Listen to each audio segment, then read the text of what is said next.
toutes les forces dont il disposait pour combattre un parti politique, un homme, et pour essayer à tout prix de casser l'opposition. La désinformation avait pris toute une forme. D'abord, c'était de nous faire apparaître pour des gens qui détestaient les milieux religieux, les foyers religieux. Combien de politiques, certains ici présents, n'ont passionné un certain nombre de responsables religieux pour leur raconter des histoires, que nous allions interdire les événements religieux, que nous allions combattre les tariqas. Aujourd'hui, ces mêmes personnes sont dans leurs petits souliers, parce que le monde entier s'est rendu compte que c'était un tissu de contre-vérité. La désinformation a pris ensuite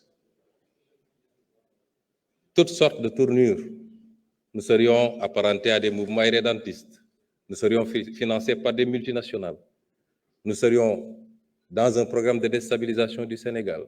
Nous aurions des relations avec des organisations terroristes, islamistes et j'en passe. On a tous vécu cela ici. S'il faut parler de rapport avec la vérité, je pense que nous savons où chercher. Ensuite, depuis que nous sommes arrivés au pouvoir, le débat, ça a été de dire qu'ils n'ont pas de programme, qu'ils n'ont pas de vision. Où sont ceux qui disaient ça aujourd'hui? Ils sont incapables de démontrer ici et sur les plateaux de télévision qu'il n'y a pas de programme, qu'il n'y a pas de vision. Et le pire, c'est que ceux qui s'agitent le plus n'ont pas le niveau minimum pour parler de ces questions.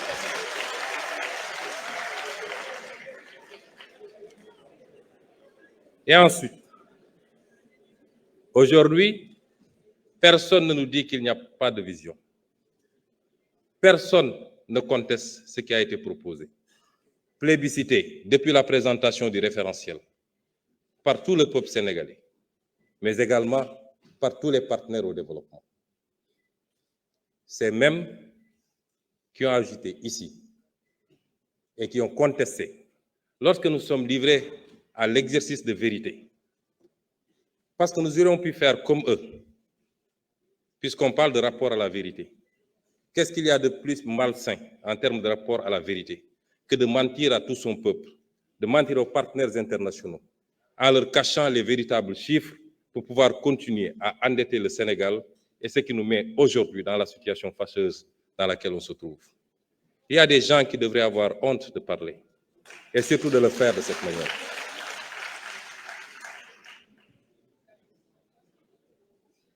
Personne aujourd'hui, à part un seul intervenant, et l'histoire, vous savez, je crois que chacun d'entre nous doit éviter de se faire prendre la main dans le sac en plein jour. Dans quelques jours, la Cour des comptes publiera son rapport. Dans quelques jours. Je ne sais pas ce qui s'y trouve. Je ne sais pas ce qui s'y trouve, mais je peux vous garantir d'une chose. Si ça ne révèle pas plus que ce que nous avons révélé, ça ne sortira pas moins que cela. Et à partir de ce moment, je le dis et je le réitère, tous ceux qui ont une responsabilité par rapport à cette situation fâcheuse et qui ont trahi ce pays devront en rendre compte devant vous certainement, les députés de l'Assemblée nationale.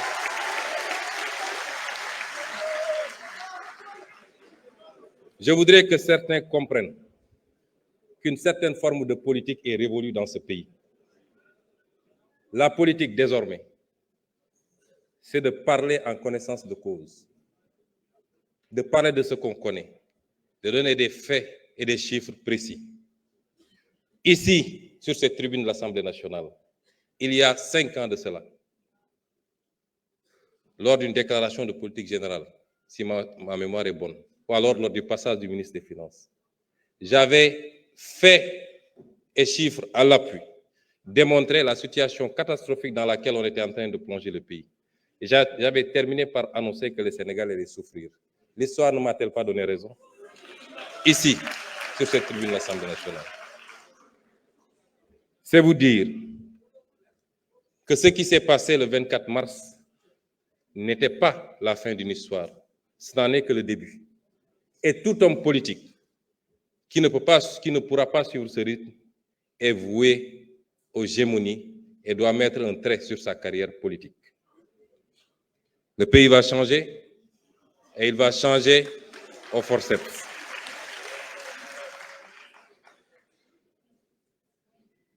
Monsieur le Président de l'Assemblée nationale, honorables députés, le débat s'est posé en termes très simples. Avant de présenter notre vision globale, nous avons fait un état des lieux.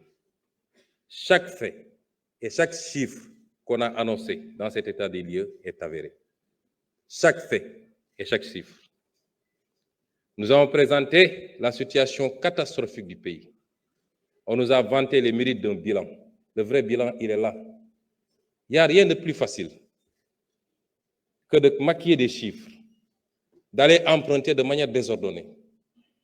Comme on l'a dit, en calculant tout de suite le prochain mandat et de s'empresser à faire sortir des immeubles et dire que j'ai un bilan. Des pays ont fait banqueroute. Rappelez-vous du cas de la Grèce, de l'Argentine, par ses comportements. Et le Sénégal n'en était pas loin. Dieu aime ce pays. Dieu aime ce pays. Et nous devons aimer ce pays autant ou plus que Dieu lui-même. Les responsables de cette situation, ils sont là, dans cette salle. Vous les sentez perdus. Nous avons présenté un référentiel et nous avons présenté une vision globale. Vous savez, quand on n'a pas grand-chose à dire, il faut dire gongo, c'est bon. Ça fait partie de la grandeur. Et Madame l'honorable députée Aïssata Tall Sall l'a fait à sa manière, puisqu'elle attend le deuxième tour pour se prononcer sur un référentiel ou une vision qui lui a été présentée. Et elle avait largement le temps, parce qu'au deuxième tour, je crois qu'elle aura à peine 1 ou 2 minutes, maximum 5. Mais si vous entendez bien, ce qu'elle a dit en langage très effilé, comme savent le faire mes amis les avocats, c'est que simplement, Monsieur le ministre, je n'ai rien à vous dire, tout est bon.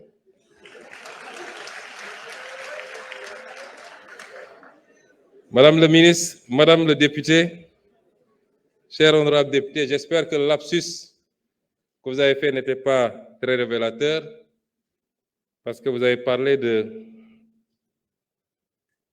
que je n'ai pas voulu le terme juridique qui a été utilisé, que je n'ai pas voulu déférer ou quelque chose comme ça, comparaître devant l'Assemblée nationale.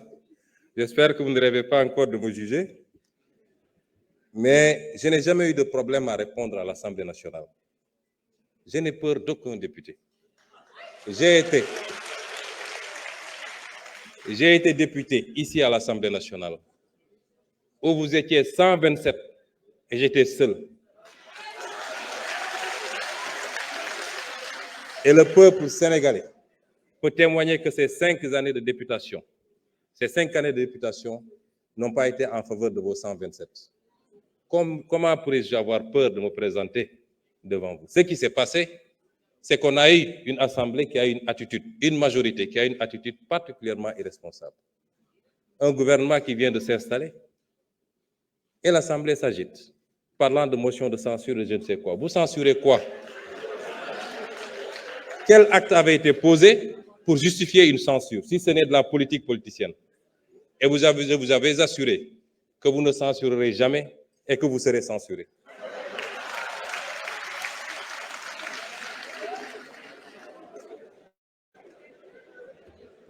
La politique,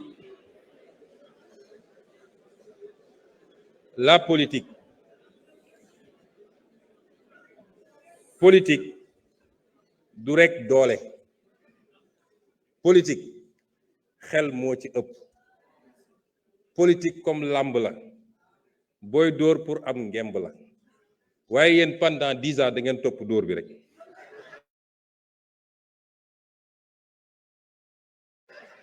ànd ceeg sox waaye fu ngeen mujjee du kat appui de waaye biir bi ngeen moo ne fas ci suuf